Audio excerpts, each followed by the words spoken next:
200, forse anche di più, cittadini di Portogruaro e delle frazioni vicine, insieme nel corteo contro i 28 migranti ospitati in questi giorni nelle palazzine di via San Giacomo. Un corteo pacifico a sfilare giovani, famiglie e mamme con i bambini. Non mancano però sin dall'inizio alcuni attimi di tensione. Qualche cittadino lamenta la presenza delle bandiere della Lega. Ma perché no? Perché no? Questo è libero cittadino. No, noi politici. Io sono un libero cittadino. Ma no, politica.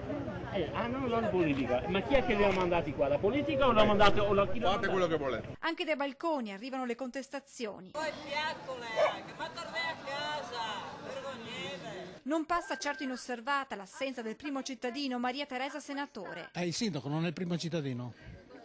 E il primo cittadino non dovrebbe difendere tutti i cittadini di Portogruaro e chi gli ha dato il voto. Ma a rappresentare l'amministrazione comunale diversi assessori, tra cui il vice sindaco Chetti Fogliani. Quello che è importante è che comunque appoggia la nostra protesta, perché è giusto che sia così. Noi abbiamo avuto un'imposizione da parte del prefetto, avevamo chiesto informazioni perché c'era una voce che girava da tempo, sembrava non ci fosse nulla, che non ci fosse nulla di vero. Invece giovedì, quando è arrivato il prefetto, è venuto a comunicarci che avrebbe utilizzato le 3 palazzine. In testa al corteo diversi rappresentanti del Carroccio, dal numero 1 della Lega Veneta Gian Antonio D'Arè, al vicepresidente della Regione Veneto Gianluca Forcolin, al segretario provinciale del Veneto Orientale Luca Tollon. Questa non è accoglienza, questo è scaricare sui cittadini e sui sindaci le scelte scellerate di un governo del centro-sinistra, del governo Renzi. Questi sono i risultati. C'è molta preoccupazione da parte dei cittadini anche per quello che riguarda il tema della sicurezza. Più volte l'amministrazione comunale ha chiesto più forze dell'ordine sul territorio.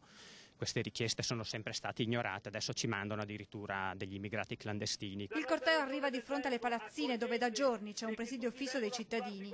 Qui ancora momenti di tensione durante i discorsi degli esponenti politici. Dove eravate? Adesso venite qua con le bandiere! Con le bandiere, venite qua! Qua non è bandiere, siamo tutti italiani, non bandiere! Alla fine tutto rientra. In via San Giacomo rimane la preoccupazione dei residenti. Sono tutti questi giovani, maschi di una certa età, cosa faranno qui poi da noi? Adesso sono 28, se ne arriveranno di più? La presenza fisica è fondamentale. Faccio un richiamo anche ai nostri paesani, a chi abita vicino a noi, venite qui con noi.